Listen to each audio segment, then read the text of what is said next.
नहीं तो सर हमको कलेक्टर बना दो।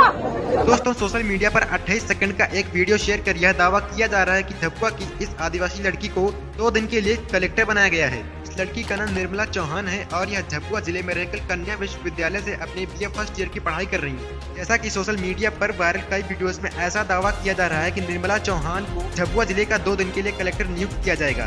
तो आखिर उन्हें अभी तक कलेक्टर क्यों नहीं बनाया गया और क्या उन्हें बनाया भी जाएगा या नहीं, इसे जानने के लिए वीडियो में अंत तक बने रहिए।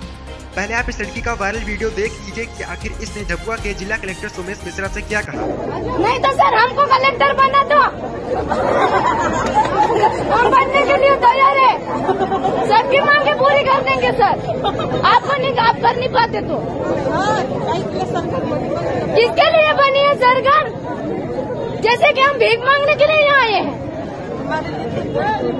हमारे गरीब के लिए तो कुछ व्यवस्था करो सर। हम इतने दूर से आते हैं, आदिवासी लोग पैसे कितने किराया दे के आते हैं।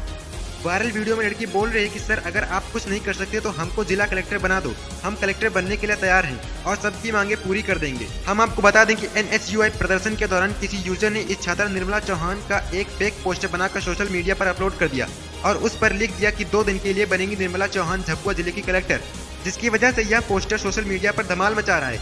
लेकिन इसमें किया गया दावा गलत साबित हुआ है। निर्मला चौहान को अभी तक कलेक्टर नहीं बनाया गया। हालांकि आपकी जानकारी के लिए हम बता दें कि तेजस यानी कि आदिवासी युवा शक्ति संगठन के प्रवक्ता डॉक्टर आनंद राय ने इस छात्रा निर्मला चौहान की UPSC परीक्षा करवाने की जिम्मेदारी ली है। तो दोस्तों, आज की इस वीडियो में बस इतना ही। ऐसी ही सही जानकारी से अपने आप को अपडेट रखने के लिए हमारे इस चैनल